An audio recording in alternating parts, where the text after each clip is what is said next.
Alors, on va débuter. Bonjour à toutes et à tous. Je m'appelle Asmé Boulayoun et je serai l'une des animatrices du webinaire aujourd'hui.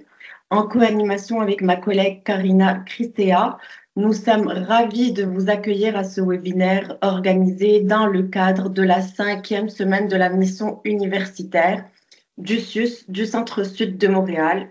Ce webinaire fait suite aux travaux du sous-comité Promouvoir de nouveaux modèles de supervision de stage, le RUIS, de l'Université de Montréal, incluant la création de fiches explicatives sur différents modes de supervision de stage et une série de 3 webinaires. Alors aujourd'hui, nous aurons le plaisir d'accueillir des stagiaires et des superviseurs ayant expérimenté la supervision par les pairs et la supervision collaborative.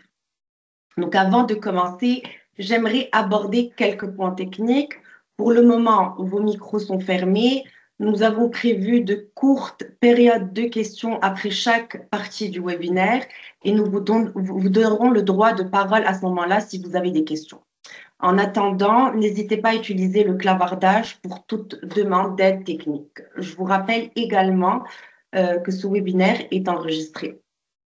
Donc, ce webinaire n'est pas théorique. Vous aurez l'occasion de découvrir les expériences de nos superviseurs et stagiaires. Je vais maintenant céder la parole à Karina, qui va prendre quelques minutes pour présenter brièvement le mode de supervision collaboratif et le mode de supervision par les pairs. Merci beaucoup, Asmé. Bonjour à toutes et à tous. Donc, comme Asmé le mentionnait, c'est pas un webinaire théorique, mais je vais faire un petit rappel juste avant qu'on plonge vraiment dans l'expérience de nos superviseurs et de nos stagiaires. Donc, en ce qui concerne le mode de supervision collaboratif, c'est un mode de supervision dans le cadre duquel plusieurs étudiantes ou étudiants stagiaires de différentes disciplines ou professions sont encadrés par au moins 2 superviseurs de différentes disciplines ou professions également, qui travaillent au sein d'une même équipe ou au sein d'un même programme. Donc, il y a cet aspect d'interdisciplinarité que je trouve très intéressant avec ce mode-là. C'est aussi un mode qui présente plusieurs avantages. Donc, ça peut permettre d'initier rapidement les stagiaires à la pratique et à la collaboration interprofessionnelle, justement. Ça permet aussi un partage de responsabilités entre les superviseurs, puisqu'ils sont au moins 2. Ça contribue aussi à générer une évaluation plus précise des compétences maîtrisées par le stagiaire parce qu'on peut comparer les points de vue, on peut mettre en commun là, les notes et points de vue des superviseurs qui sont impliqués. Ça expose aussi le stagiaire à une diversité de situations, d'approches et de méthodes de travail là, dès son stage. Ça peut favoriser aussi l'autonomie, puis le sens des responsabilités des stagiaires, puis la collaboration intra- et interdisciplinaire, encore une fois. Puis ça peut être très utile aussi pour des équipes où les membres ont des horaires rotatifs. Donc, quand l'un n'est pas présent, l'autre peut prendre la relève. Donc, ça peut être une option intéressante dans ces cas-là. Du mode de supervision par les pairs, c'est un mode qui permet à un stagiaire plus avancé dans son parcours scolaire de superviser la formation d'un ou de plusieurs stagiaires qui sont plus novices. Donc, dans ce mode-là, chaque stagiaire reste responsable du suivi de la clientèle qui lui est attitrée. Les superviseurs, quant à eux, qui sont impliqués dans le stage, sont responsables de l'encadrement et de l'évaluation des stagiaires. Donc, ils accompagnent aussi les stagiaires plus avancés sur le plan des tâches professionnelles et sur le plan pédagogique également. C'est aussi un mode de supervision qui a plusieurs avantages.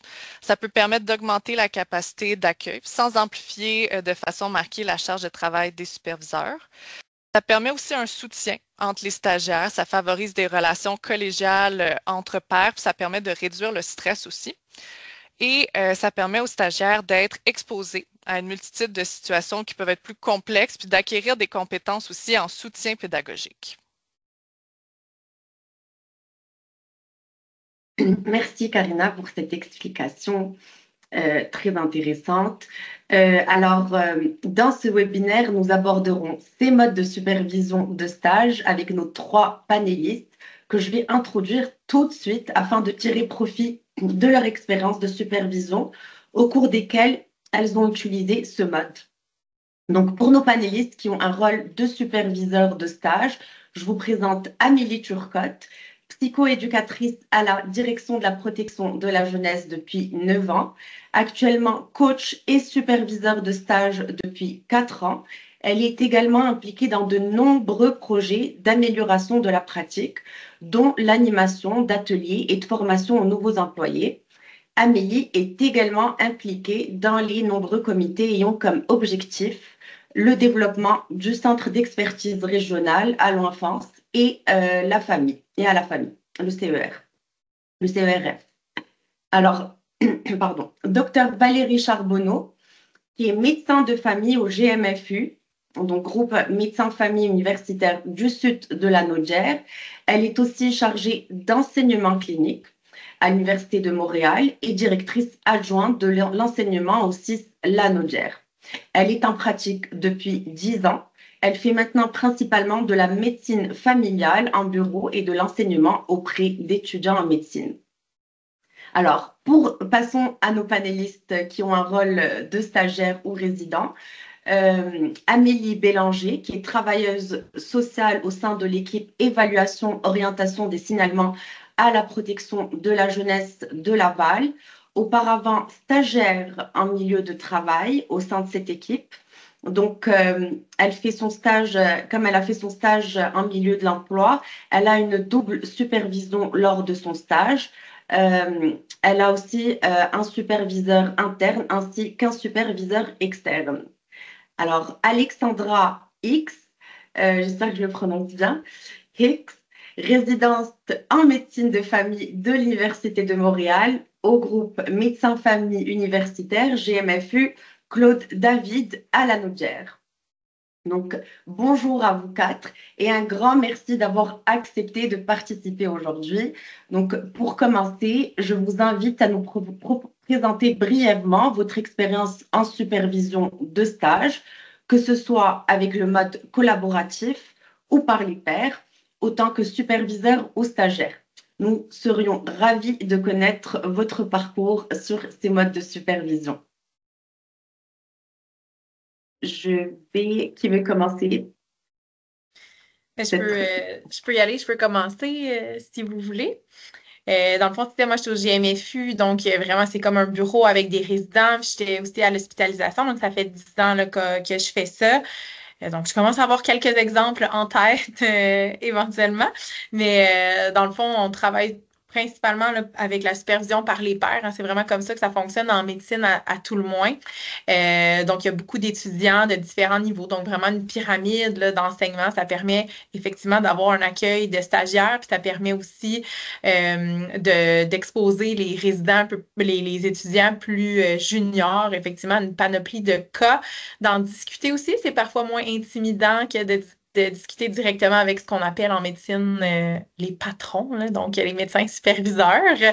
Fait que puis ça fait développer aussi des belles compétences pédagogiques et de communication aussi qui sont très, très importantes dans une ère où il y a une hausse des cohortes. Donc, la relève est très, très importante dans le système de la santé. Donc, ça fait que c'est très, très intéressant. Puis après ça, il faut juste, en tant que médecin superviseur, apporter aussi une rétroaction qui est pertinente à tout ce monde-là aussi, de s'assurer que c'est fait dans les règles de l'art, tant pour le côté pédagogique, mais aussi pour le côté clinique. Mais c'est vraiment quelque chose qui est, je pense, apprécié de tous là, dans le milieu universitaire. Fait que voilà. Merci.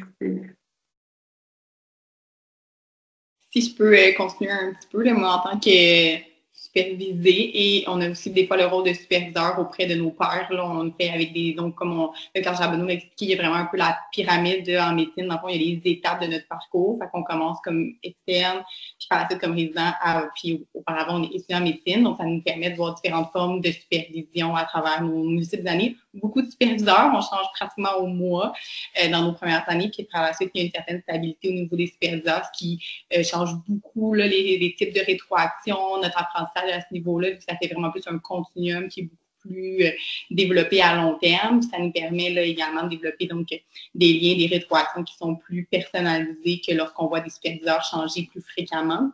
Par la suite, on a aussi la chance d'être nous-mêmes supervisés, donc des étudiants un petit peu plus tôt dans leur parcours. Donc, ça nous permet, oui, de nous développer au niveau de nos compétences de rôle, de modèle de rôle, comme on dit, puis également de voir où on est rendu dans notre parcours. Puis, c'est un petit peu les différentes formes qu'on fait.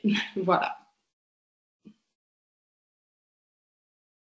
Je peux peut-être poursuivre, là, dans le fond, présenter peut-être plus à notre niveau. Là. Dans le fond, moi et Amélie, on est à la même équipe actuellement là, à l'évaluation orientation à la DPJ à Laval.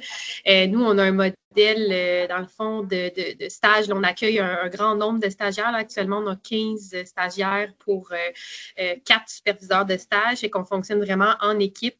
On a un fonctionnement là, qui est très organisé puis qui permet là, en fait un gros travail d'équipe au niveau autant des superviseurs que des stagiaires. Là, fait que j'aurai l'occasion peut-être là, de le décrire davantage, mais on appelle ça notre école de stage. Là, c'est notre petit nom qu'on donne à notre fonctionnement. Ça permet entre autres, là, je trouve, de créer vraiment un bon sentiment d'appartenance dans l'équipe. Les stagiaires, beaucoup restent à l'emploi après là, parce qu'ils se sentent là, vraiment là, dans un milieu qui est soutenant puis ils sont capables d'après ça de créer des liens là, qui vont vraiment leur permettre d'être bien au travail finalement par après. Là.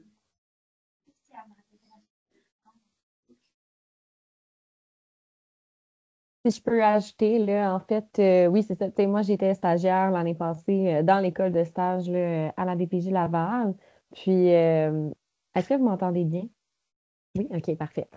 Puis, oui, c'est ça. Dans le fond, on est plusieurs stagiaires pour quand même plusieurs superviseurs également.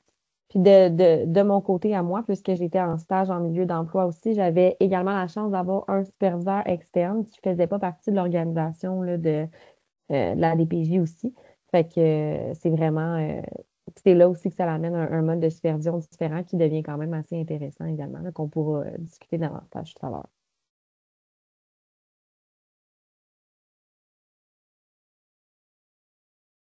Je pense qu'on a fait le tour.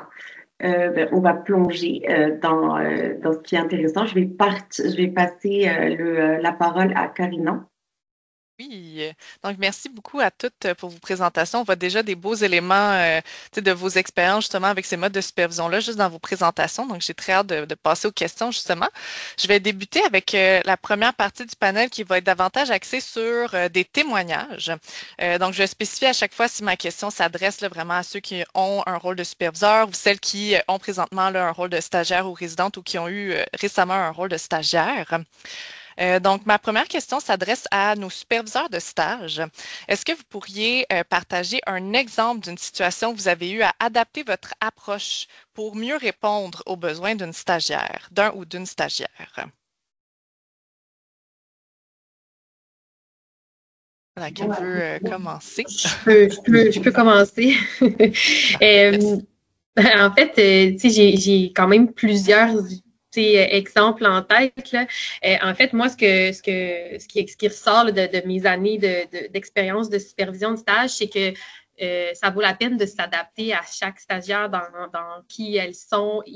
Là. Nous, c'est beaucoup plus des filles, là, mais il y a des garçons aussi quand même, là, des hommes qui ont passé par notre école de stage. Mais ça vaut la peine de s'adapter là, finalement à chaque stagiaire. Ce qu'on remarque beaucoup, c'est que les étudiants, ils ont des styles d'apprentissage différents. Ils n'ont pas toute la même capacité à gérer le risque, à foncer. Il y en a qui ont besoin d'être beaucoup plus en observation au début. Il y en a qui ont besoin de le faire avant puis après d'avoir de la rétroaction.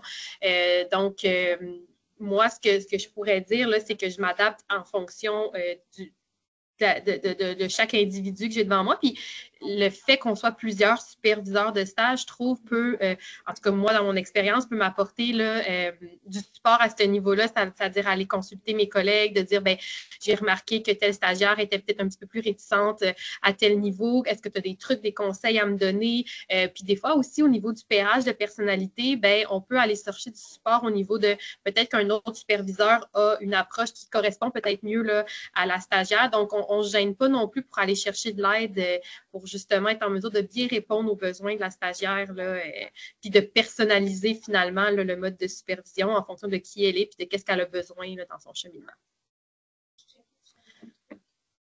Merci beaucoup. Docteur Charbonneau, est-ce que vous vouliez compléter? Ben, si je peux, oui, définitivement. Dans le fond, c'est super intéressant. Effectivement, ce que Mme Turcotte disait, là, ça me rejoint énormément aussi. Puis, dans le fond, j'aurais peut-être amené deux éléments. C'est que, tu sais, souvent, ben, en fait, heureusement, la plupart des étudiants vont très bien, là.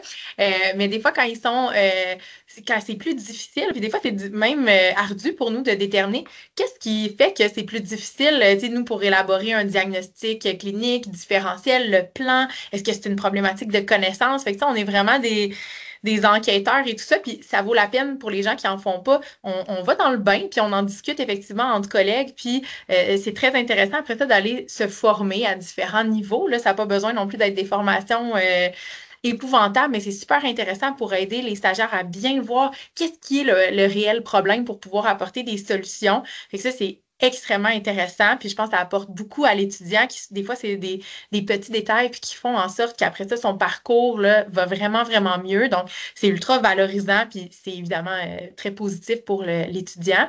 Puis en même temps, moi, j'ai aussi des expériences de résidents ou d'étudiants qui vont très, très bien aussi. Puis on se dit tout le temps, mais qu'est-ce qu'on peut leur apporter? Tu sais, ils viennent superviser le cas, puis tu sais, ça va bien, oui, mais tu sais, au-delà de ça, c'est toujours de rester aussi constructif et qu'on peut changer aussi nos approches selon les différents niveaux, même si l'étudiant est tout à fait conforme à ce qui est attendu, mais vraiment pour aller pousser la personne un petit peu plus loin. Donc, on peut changer la façon dont on révise les cas, donner un petit peu plus d'autonomie ou aller vers d'autres compétences aussi, tu sais, de leadership et tout ça. Fait que c'est super intéressant là, en tant que superviseur. Puis, mais là, je ne sais pas si j'ai le droit, mais je voyais une question dans le chat pour expliquer. Je ne sais pas, est-ce que je peux-tu répondre? Dans le fond, Oui, c'était bien sûr. que effectivement, c'est pour les patients ou les clients qui sont dans un milieu d'enseignement. Est-ce qu'il y a une expérience patient ou client qui est différente ou est-ce que c'est apprécié? Nous, dans notre cas, on est avec l'Université de Montréal, puis on fait effectivement des sondages auprès de patients qui sont suivis par des étudiants en médecine, résidents principalement. Là. Donc, c'est sûr que le niveau d'autonomie est quand même bien présent, mais tout de même, euh, c'est super apprécié. En fait, les fiches sont extrêmement positives. Je pense que les patients sont quand même conscients de ça. Puis si on ne forme pas de nouveaux étudiants, mais il n'y aura aucune relève. Je pense que les patients et les clients sont tout à fait au courant de ça, puis ils participent, ils se prêtent au jeu aussi, puis en sachant qu'il y a toujours un superviseur aussi pour s'assurer là, que la qualité est présente. Puis c'est sûr que des fois, ça fait qu'il n'y a pas nécessairement toujours le même intervenant. Mais je pense qu'en tant que milieu aussi, on peut s'adapter assez facilement là, à des cas plus complexes et tout ça. Merci beaucoup. Je trouve ça très intéressant aussi quand on pense à s'adapter aux besoins d'un stagiaire. Souvent, on y pense un peu à la négative là, dans le cas d'un stage difficile, mais je trouve ça aussi très intéressant de l'amener de façon positive pour justement un stagiaire ou un résident qui peut se développer davantage, puis comment on peut s'adapter à lui aussi. Donc, ça va vraiment dans les deux sens. Puis je trouve ça très intéressant aussi que il peut avoir justement cette communication-là entre superviseurs là, pour pouvoir s'outiller à s'adapter. Donc, merci beaucoup pour vos réponses. J'aimerais maintenant demander à nos panélistes qui sont ou qui ont été stagiaires là, de nous partager aussi un exemple d'une situation où votre superviseur a adapté son approche là, pour mieux répondre à vos besoins. Je peux y aller pour commencer.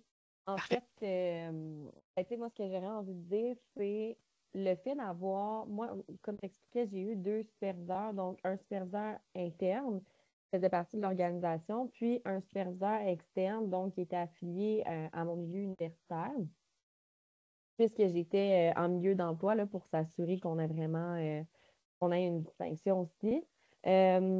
Tu sais, au départ, c'est sûr que je pense qu'en tant que stagiaire, ça pouvait amener plusieurs questionnements puis des inquiétudes de est-ce qu'on va tomber dans la répétition? Est-ce qu'on va aborder la même chose, tu sais, avec mon superviseur interne que mon superviseur externe? Est-ce que je vais répéter là, les mêmes réflexions, les mêmes supervisions et tout? Mais, tu sais, bon, à ce moment-là, j'ai partagé mes inquiétudes avec mes deux superviseurs. On a décidé de faire une supervision collective, si on veut, puis de vraiment distinguer là, chacun des rôles pour s'assurer de ne pas répéter. Puis je pense que c'est à partir de ce moment-là où est-ce que j'ai vu que l'expérience devenait ultra bénéfique, en fait, là, en tant que stagiaire, de vraiment avoir deux superviseurs aussi. Tu sais, on pourra en parler davantage tout à l'heure des avantages que ça apporte. Mais je pense que oui, le fait, là, tu sais, c'est prendre le temps de bien distinguer les rôles de tous et chacun quand on n'a plus d'un superviseur.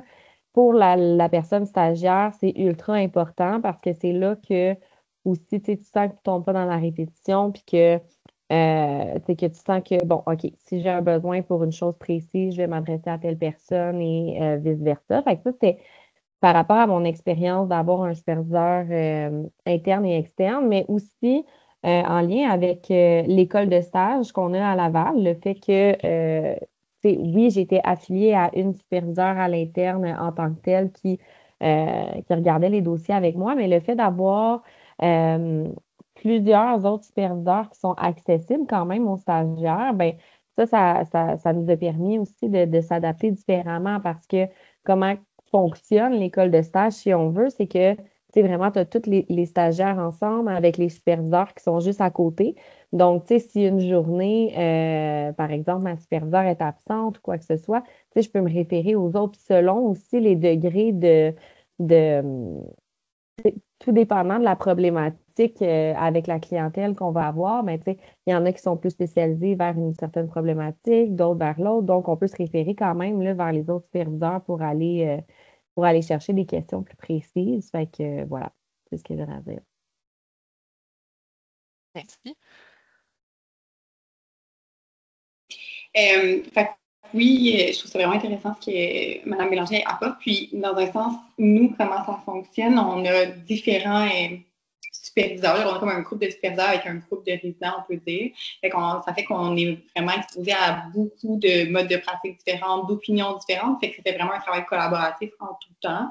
Puis, ça fait en sorte que chaque médecin superviseur adapte un petit peu notre approche, beaucoup en fonction de notre parcours, où on est rendu en fonction de notre expérience, notre connaissance. Comme par exemple, moi, tout récemment, j'étais rendue à un moment où je voulais davantage travailler mon autonomie professionnelle. Fait que voir comment je gère mon temps, comment je gère mes patients de façon plus autonome. Puis le médecin superviseur était comme, ben, je te laisse vraiment, vas-y, tu gères tout ton temps, tu gères tout, puis après ça, on supervise. Là, nous, c'est automatiquement dans notre progression. Puis ça fait en sorte que la rétroaction est très différente. Puis ça fait qu'on se mouille, comme on dit. Ça arrive qu'on fait des erreurs, on rappelle les patients après, mais par exemple, ça nous fait vraiment grandir au niveau de l'autonomie. Fait que ça, c'est une forme de supervision qui est différente pour nous. Des fois aussi, nous, on a la petite chance au bureau où on a des caméras, les patients sont conscients, ils acceptent et tout d'être filmés, mais ça fait aussi en sorte que des fois, on se fait nous-mêmes une propre rétroaction. Donc, on s'auto-évalue. Fait que si, exemple, on a des cas ou des situations, par exemple, avec des patients plus difficiles au niveau de la communication, par exemple, ou que c'est un patient qu'on a plus de difficulté à recadrer ou autre, ben, on peut se filmer avec le consentement du patient, puis par la suite, on se re-regarde. Puis ça, c'est vraiment très intéressant parce que souvent, on le fait comme en équipe, plusieurs résidents, mais aussi plusieurs membres du personnel, des médecins, mais des fois même avec un psychologue, une travailleuse sociale. Fait que ça donne une approche complètement différente, tant pour nous-mêmes, là, on se regarde puis des fois on dit voir que je fais ça, mais c'est vraiment le fun d'avoir des opinions différentes là, par rapport à notre approche. Fait que c'est pas tant au niveau de nos connaissances, mais vraiment plus au niveau de notre communication et de nos capacités professionnelles.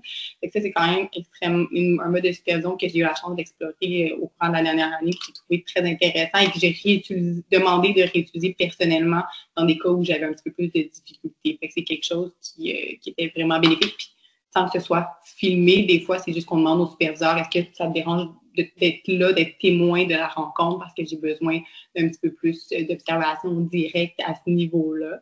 Fait que ça, c'est un beau mode une bonne façon d'adapter un petit peu là, notre rétroaction à ce niveau-là.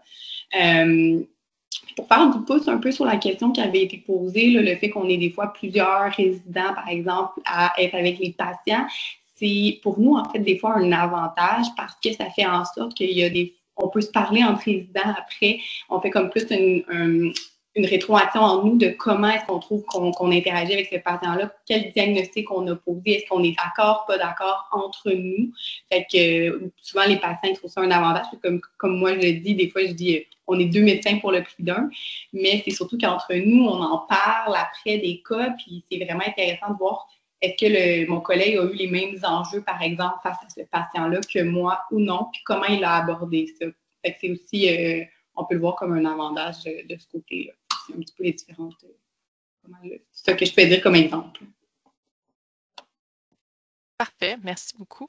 Je trouve ça très intéressant le côté justement d'adaptation, autant aux besoins de développement professionnel qu'aussi aux craintes que ça peut avoir d'emblée d'avoir 2 stagiaires. Est-ce que ça va juste être de la répétition? Donc, je trouve ça vraiment intéressant, la multitude là, de facettes où l'adaptation peut être possible là, dans les modes de supervision. Maintenant, dans un autre ordre d'idée, pour explorer les effets de l'utilisation des modes de supervision par les pairs et collaboratifs, j'adresserai cette prochaine question-là à nos panélistes superviseurs. Comment votre mode de supervision là, a-t-il aidé à créer un environnement de travail positif et soutenant pour les stagiaires, selon vous?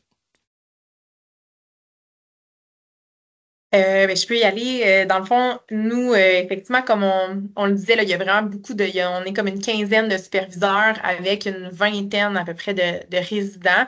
Puis on pense que, effectivement, là, on va à tour de rôle en supervision quand les résidents vont dans des bureaux, tout ça. Même chose à l'hospitalisation.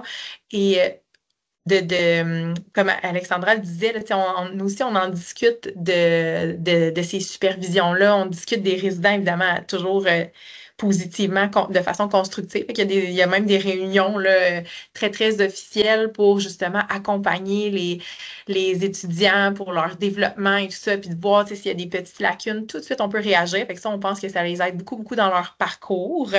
Puis sinon, ce mode de supervision-là fait aussi que c'est extrêmement stimulant. Je pense aussi pour les résidents, mais en tant aussi que superviseur, nous, on doit se tenir à jour. On veut pas nécessairement que ce soit notre opinion, hein, mais bien la ligne directrice qui parle. On veut leur montrer les bonnes pratiques. En même temps, c'est super intéressant parce qu'eux aussi, ils ont vu des choses ailleurs, ils ont discuté avec d'autres superviseurs. Fait que ça nous challenge un petit peu. Donc, je pense que c'est vraiment un développement aussi continu en tant que personne, que professionnel de la santé. Puis le fait d'avoir plusieurs étudiants, plusieurs superviseurs, mais on peut avoir plusieurs types de points de vue qui fait en sorte que non seulement c'est bien pour le patient, mais aussi pour les étudiants. Puis je pense que ça diminue aussi le stress hein, d'avoir toujours, on a toujours des points forts, des points plus faibles, disons. Là, chaque personne a aussi un créneau d'intérêt et tout ça. Fait les étudiants viennent nous voir, veulent en savoir plus, puis là, on s'échange cette information-là. Donc, je pense que c'est extrêmement stimulant comme milieu, puis ça fait une ambiance qui est très agréable, dans le fond, pour les apprentissages. Merci beaucoup. Je peux peut-être continuer sur ça. Dans le fond, je suis tout à fait d'accord avec tout ce que Dr Charbonneau a dit. Ça ressemble quand même un petit peu là, en termes de notion de groupe puis d'effet de groupe. Là, vraiment, un des avantages les plus grands là, moi, que j'ai relevés, c'est vraiment au niveau justement là, de la disponibilité, autant disponibilité des superviseurs pour les stagiaires, mais aussi au niveau de disponibilité des stagiaires là, en fait, je vais parler d'opportunités pour les stagiaires. Ils vont avoir plein d'opportunités d'entendre des conversations cliniques, de voir des choses, d'être sollicités là, par le restant de l'équipe, de dire « Ah, il y a telle intervention super intéressante, tu veux-tu participer? » Fait il y a vraiment ça qui est vraiment un grand, grand avantage. Il y a aussi tout ce qui est au niveau là, de l'expertise des collègues. Fait que, Amélie l'a dit un petit peu tantôt, on a tous un petit peu plus nos dossiers dans lesquels on est un petit peu plus à l'aise. Fait que même si la stagiaire est pairée avec une superviseure qui est, par exemple, plus spécialisée dans tel type de problématique, elle peut aller solliciter une autre superviseure si elle veut développer plus une autre problématique ou un autre motif d'intervention. Fait que ça, c'est super intéressant pour eux. Puis, ce qui a vraiment sorti, je l'ai un peu glissé tantôt, mais c'est vraiment au niveau du sentiment d'appartenance, puis l'espèce d'esprit d'équipe qui ressort entre les stagiaires. Là, c'est beau de les voir se soutenir, s'encourager, être là un pour l'autre, parce que ça reste que c'est un domaine vraiment pas évident, là, la DPJ. On est constamment là, happé par l'intervention, puis il y a vraiment des moments difficiles à vivre pour les intervenants. Fait encore plus pour les jeunes intervenantes qui commencent, d'avoir déjà cette équipe-là là, qui vont être là pour aider, là, c'est vraiment un des avantages les plus grands, je pense, de travailler en équipe. Là. Merci beaucoup. Je trouve ça vraiment très intéressant, là, tout le côté, c'est sûr, un milieu stimulant, mais aussi d'avoir un esprit de groupe.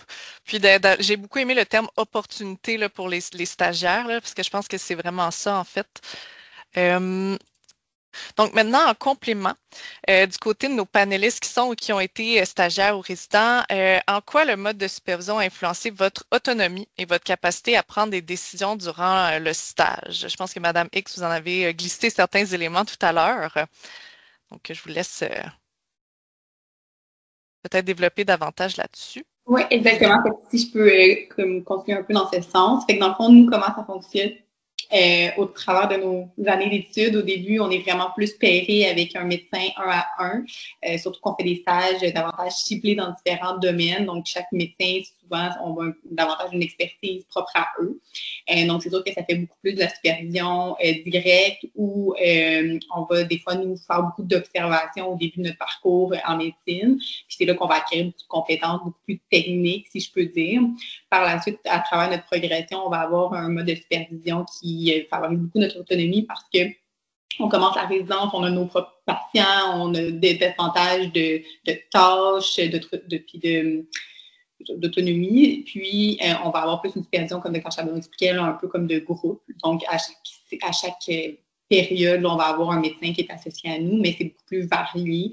Mais on va avoir vraiment plus une supervision qui est quand même très régulière. Puis quand on progresse, nous, on a ce qu'on appelle des cartons jaunes. Là, fait que c'est dans le fond au niveau de nos compétences, quand on est rendu là dans notre parcours, puis qu'on se sent à l'aise et que les médecins superviseurs disent qu'on est rendu là aussi selon leurs observations. C'est un moment où on peut avoir plus de lousse un petit peu. Donc, on est davantage laissé à nous-mêmes. Puis par la suite, on va aller chercher une rétroaction plus a priori, là, en fait, à la fin de la journée, par exemple. Fait que ça, c'est une des façons où on progresse à ce niveau-là.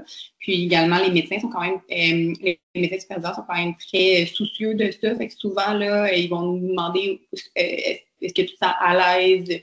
Qu'est-ce que toi, tu souhaiterais comme de supervision? Par exemple, là, nous, des fois, on fait des semaines dans des stages ectopiques. Puis là, ils vont nous demander c'est quoi ton niveau de confiance, puis en fonction de ça, ben, ils vont nous laisser l'autonomie propre à ça, là, par exemple, en fonction de nos intérêts aussi principaux. Donc, c'est quand même une courbe d'apprentissage qui est quand même très facile par rapport à ça. Voilà. Merci beaucoup. Madame Bélanger, est-ce que vous aviez certains éléments pour compléter ou peut-être d'autres éléments qui amènent dans une autre direction sur cette question-là?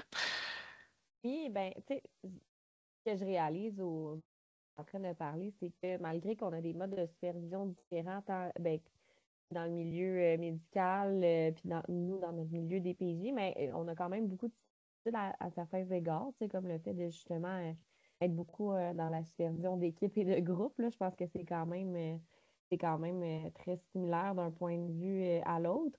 Tu sais, par rapport à moi, de mon côté, dans mon expérience à moi, le fait d'avoir eu deux superviseurs attitrés, je pense que comment que ça a pu influencer mon autonomie, c'est que ça m'a aidé à développer comme des analyses cliniques plus vastes avec des points de vue différents dans le sens où tu sais, c'est interdisciplinaire aussi, dans le sens les disciplines se ressemblent beaucoup, mais par exemple, la superviseure qui m'était attitrée était criminologue, puis moi, j'avais mon superviseur externe qui était travailleur social. Fait que, tu sais, veux pas, oui, tu as des schèmes de valeurs qui sont très similaires parce qu'on est tous dans le domaine de l'intervention, mais en même temps, tu sais, on a quand même des références, des analyses cliniques qui sont un peu différentes puis propres à chacun de ces domaines-là. Puis fait que je pense que le fait d'avoir deux superviseurs, tu sais, ça nous permet, nous, en tant que stagiaires aussi, de développer des analyses plus vastes. Tu sais, on va se référer un peu aux opinions de chacun de nos deux types de superviseurs. Fait que je pense que ça, c'est super positif aussi.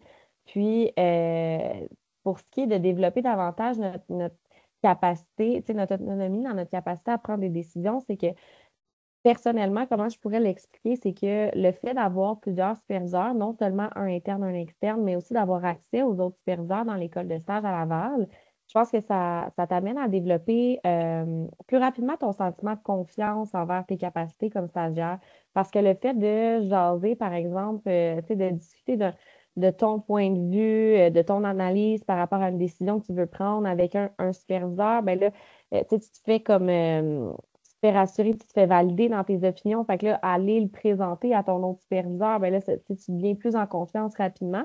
Puis le fait de voir aussi, tu sais, comme Amélie l'expliquait tout à l'heure, tu sais, même les superviseurs entre eux, ils se consultent. Tu sais, à la DPJ, on est beaucoup on va tous se consulter. Tu sais, c'est rarement une décision, une personne la prend, puis personne est au courant. Tu sais, c'est beaucoup, même en tant qu'employé, pas juste stagiaire, superviseur, mais tu sais, c'est un peu ça le mode de fonctionnement. Tu sais, les gens se consultent beaucoup pour valider leurs décisions, s'assurer qu'ils prennent les bonnes décisions, tu sais, par rapport au cas. Fait que le fait d'entendre les superviseurs discuter entre eux, ben, ça t'amène, toi, à pas avoir l'inquiétude d'apporter tes points de vue aussi, puis de toi aussi, comme stagiaire, de, ben, moi aussi, je vais participer à la discussion, moi aussi, je vais amener mon point de vue, tu sais. Fait que je pense que ça, c'est le mode de supervision de l'école de stage, puis le fait d'avoir deux superviseurs, c'est de cette manière-là que ça a pu influencer positivement là, notre capacité de prise de décision. Merci beaucoup. Je trouve ça vraiment intéressant, tout le côté aussi de la confiance. Il y a beaucoup de ça, là, quand on est stagiaire, on n'a peut-être pas d'emblée là, l'idée de participer, puis on peut être un peu gêné. Mais docteur Charbonneau, je ne sais pas si c'est pour faire du pouce là-dessus. Trop de pitonnage. Oui, exactement. Mais en fait, c'est parce que j'écoutais ça, puis ça me faisait penser un petit peu, c'est quand on accueille les étudiants, puis tout ça.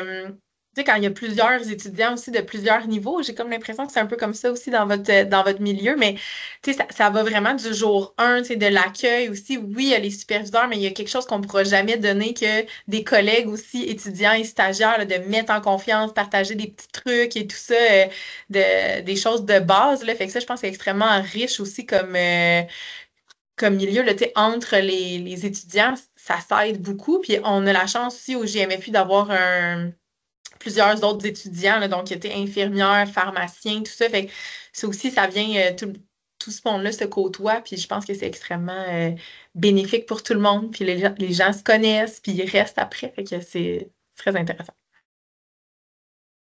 Oui, tout à fait. Merci beaucoup pour cet ajout.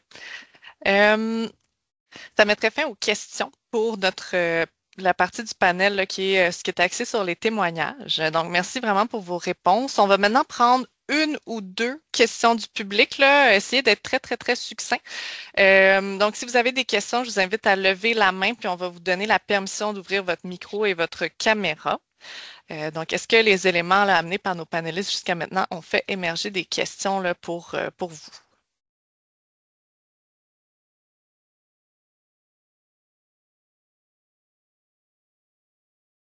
Oui, donc je vois une question de Madame Annick Tremblay, si on peut, s'il vous plaît, lui permettre d'ouvrir son micro et sa caméra.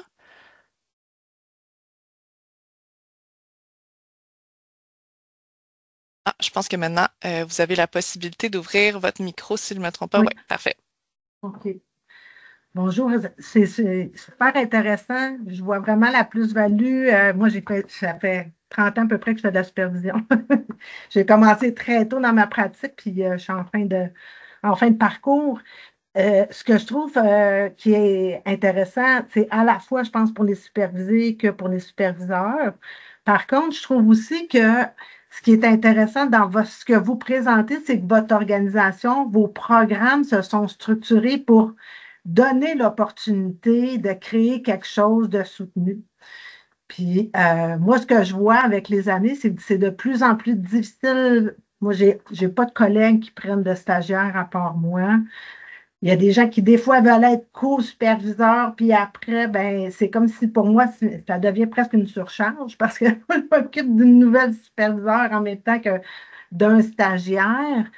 Tu sais, je me disais, ça aurait été intéressant que ma gestionnaire soit ici présentement pour écouter la présentation, puis qu'elle soit partie prenante de cette réflexion-là, parce que je pense que ça prend des gestionnaires dans l'organisation de ce type de modèle-là. Sinon, on y va à tâtons, on improvise un peu, c'est pas intégré dans la structure, on nous enlève pas nécessairement, moi je fais du suivi en santé mentale, on m'enlève pas nécessairement des gens suivis non plus.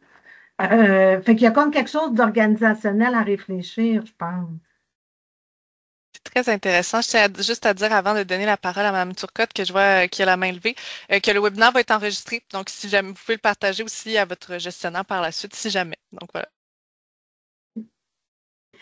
Ben, j'allais juste ajouter là, que effectivement, c'est sûr que ça prend une volonté là, au niveau de la gestion.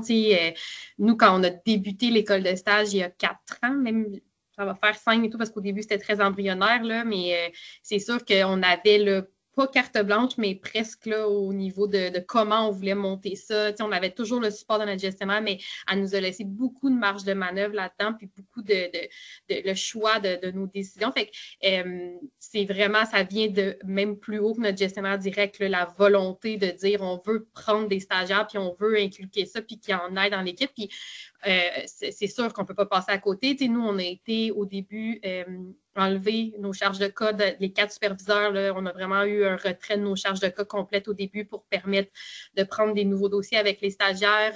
On est rendu très organisé, très, très structuré dans notre façon de fonctionner. Mais oui, ça l'a pris, en fait, c'est sûr que ça a pris l'aide puis la volonté de la direction en haut qui soutenait ça puis qui était vraiment à 100% dans le projet. Là, sinon, on ne serait pas arrivé à être aussi organisé en ce moment puis aussi bien là-dedans, là, ça c'est sûr. Merci beaucoup. Est-ce qu'il y a d'autres réactions par rapport à cette intervention? Parfait. Donc, est-ce que je ne vois pas quelqu'un d'autre qui aurait levé sa main? Merci encore, Madame Tremblay, là, pour votre intervention. On pourrait donc passer, je pense, à la prochaine section de notre panel, puis je vais laisser la parole à Asmé. Alors, merci Karina, c'est très très intéressant, vos réponses éclairantes. Je pense que vous avez même répondu à certaines de mes questions. Donc pour cette partie, on va plutôt explorer l'ensemble, explorer un peu les bénéfices de ces 2 modes de supervision, donc la supervision collaborative et par les pairs. On va recueillir un petit peu les perspectives de nos panélistes, stagiaires et superviseurs.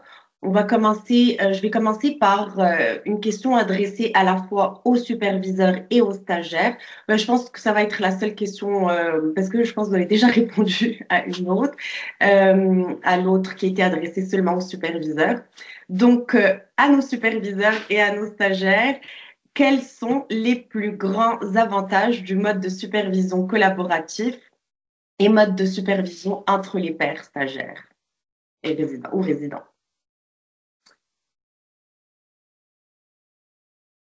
Vous avez parlé de plusieurs avantages. Maintenant, c'est quoi les plus grands?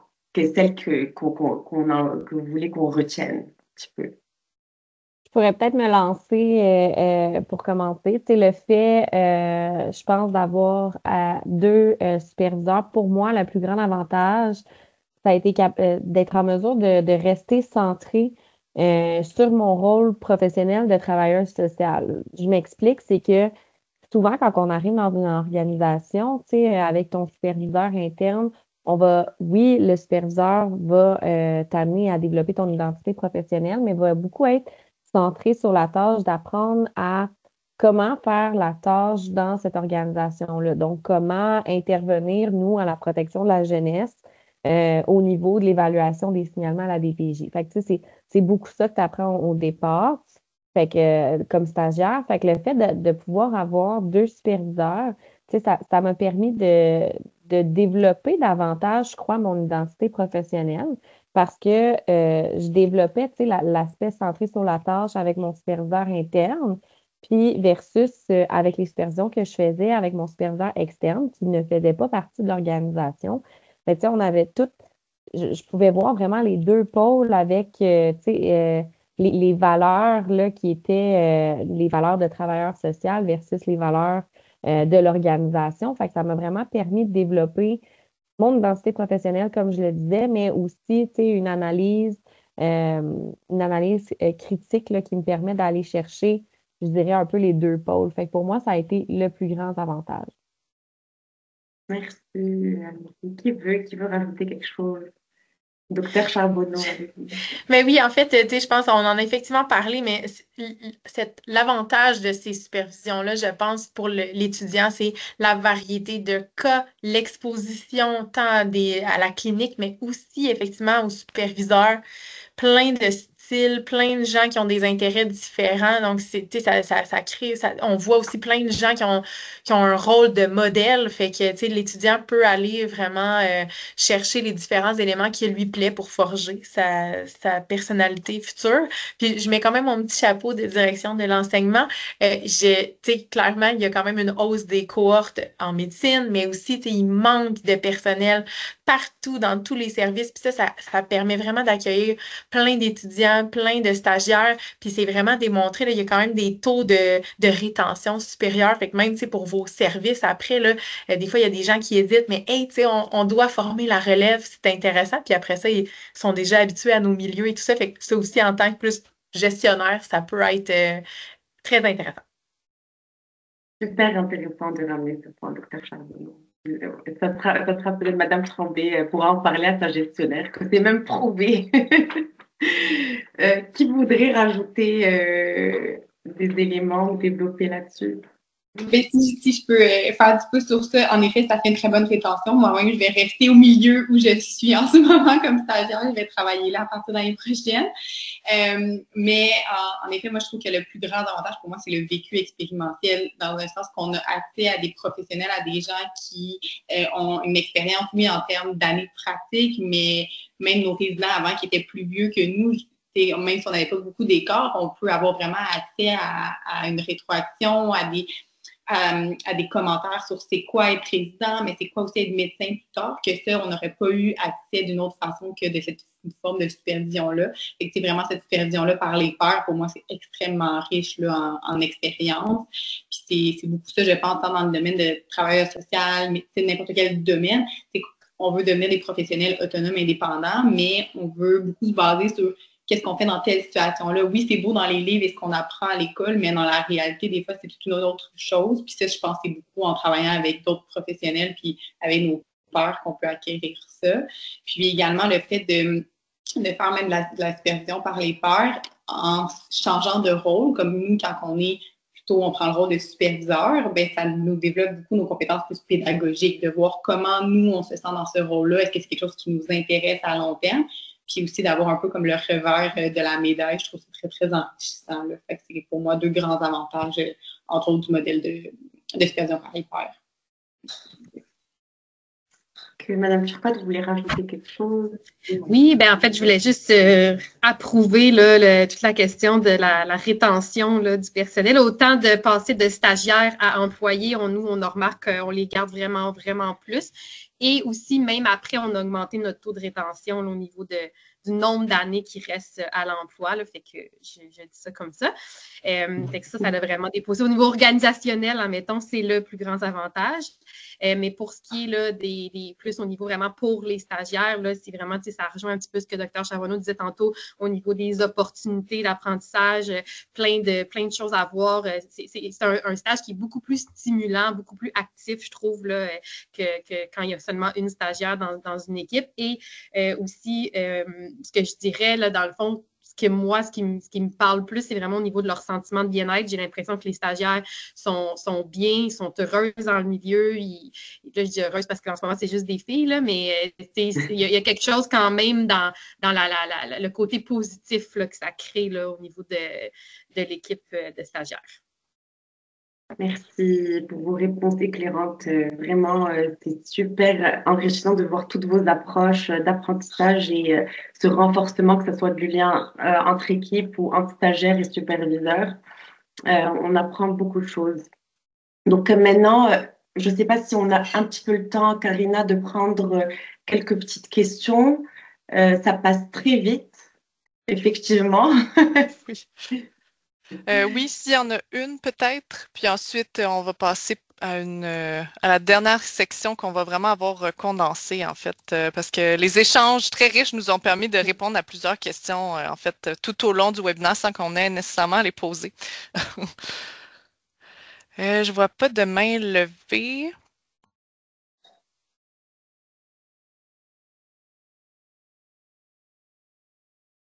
Alors, je pense sans perdre plus de temps, je te passe la parole, Karina, pour la dernière partie de notre webinaire. Oui, qu'on va essayer de rendre assez succincte là, puisque je me doute là, que plusieurs ont des choses importantes à 13 heures. Cette dernière partie-là, c'était vraiment une section sur les astuces. Donc, pour permettre à nos panélistes de partager leurs leçons apprises. Pour résumer le tout, je pense que la question que je vais poser, là, ça va vraiment être de demander à tous les panélistes quels conseils vous donneriez à des nouveaux superviseurs ou à des stagiaires basés sur vos expériences et vos leçons apprises. Donc, ce serait quoi votre conseil? Si vous voulez, je peux me lancer en premier. Là, parce que le seul mot qui m'est venu, c'est vraiment l'importance de la communication. Je pense que dans un mode de groupe comme ça, autant entre stagiaires que stagiaires-superviseurs que entre superviseurs, ça prend beaucoup de communication, beaucoup de moments là, précis qu'on va adresser les choses, qu'on va s'organiser parce que ça peut créer quand même, on n'a pas parlé beaucoup ça peut créer des difficultés. Là. Il y a quand même des côtés à faire attention à ce modèle-là. Ce n'est pas que tout parfait. Ça peut facilement glisser. Fait qu'il y a vraiment quelque chose au niveau de la communication là, entre les gens qui est très, très, très, très importante. Puis aussi, je donnerais être dans la bienveillance, dans l'écoute, puis essayer le plus possible d'être sur les besoins des gens. Là. Je pense que c'est quand même un conseil que je donnerais. Merci beaucoup.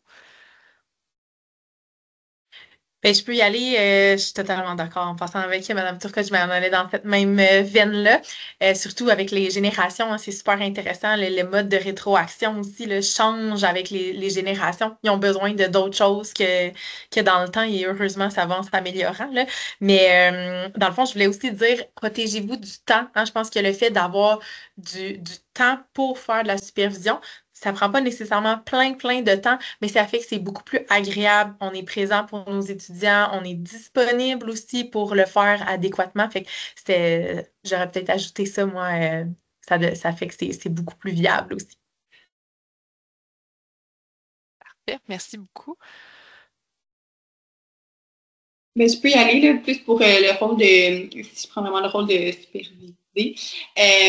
Ça serait vraiment aux étudiants de se lancer. Là. Je pense qu'on est là pour apprendre quand on a ce rôle-là, puis c'est une expérience puis une chance rare qu'on a dans la majorité des cas. Fait que c'est vraiment juste de se lancer, de se mouiller. Chaque rétroaction est là souvent dans un but constructif, même si des fois on n'est pas satisfait ou des fois la façon dont ça amené, c'est pas quelque chose qui nous rejoint, mais c'est de le communiquer, de l'exprimer. Mais c'est beaucoup de s'exposer aux différentes situations. Puis c'est là où on va aller chercher beaucoup plus d'expérience. Puis je pense qu'on va acquérir énormément de compétences. Mais c'est pas mal mon plus grand conseil que je pourrais donner. Merci beaucoup. J'ai pas grand-chose à ajouter, bien sincèrement. Là, je pense qu'on a tout pas mal fait le tour, puis ça va vraiment dans le sens de la communication, puis effectivement être capable de se laisser aller, puis de ne pas être dans la retenue aussi, parce que, comme ma collègue Alexandra Haïk l'a dit, on est là pour apprendre. Fait que voilà. Excellent, bien, merci à toutes pour vos conseils. S'il n'y a pas de questions, on peut peut-être prendre une main levée, mais sinon, on va aller vers notre conclusion du webinaire. Puis à ce moment-là, je passerai la parole à Asmé. Je vois quelque chose dans le cadre.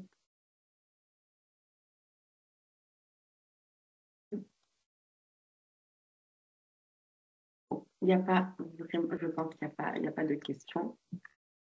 Écoutez, notre webinaire s'achève. Malheureusement, on aurait pu vous garder un petit peu plus. C'était tellement enrichissant et intéressant. On aurait aimé en savoir encore plus, en tout cas pour ma part.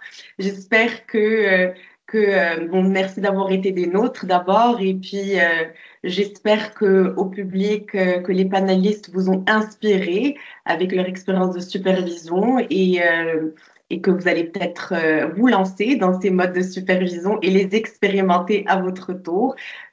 Donc, si vous voulez, on vous invite à consulter les outils à développer que le RUIS a développé sur les modes de supervision. Le lien, je pense que Gabriella l'a mis dans le clavardage. C'est super intéressant, des fiches quand même super pratiques. Aussi, nous vous invitons à remplir le questionnaire de satisfaction du webinaire. C'est important pour nous pour pouvoir nous améliorer et vous offrir de meilleurs des webinaires qui répondront à vos besoins. Donc, il sera aussi mis dans le clavardage. Gabriella, je pense qu'elle l'a déjà mis. Merci. Mais écoutez, merci beaucoup. Karina, tu veux dire un merci à tout le monde? Oui, un grand merci de ma part aussi. Merci beaucoup aux panélistes. Merci aux participants aussi pour votre écoute et pour vos interventions. Le lien à partager du webinaire là, vous sera envoyé par courriel par la suite pour ceux et celles qui étaient présents. Donc, merci encore et bon après-midi. Au revoir tout le monde. Bye bye, merci.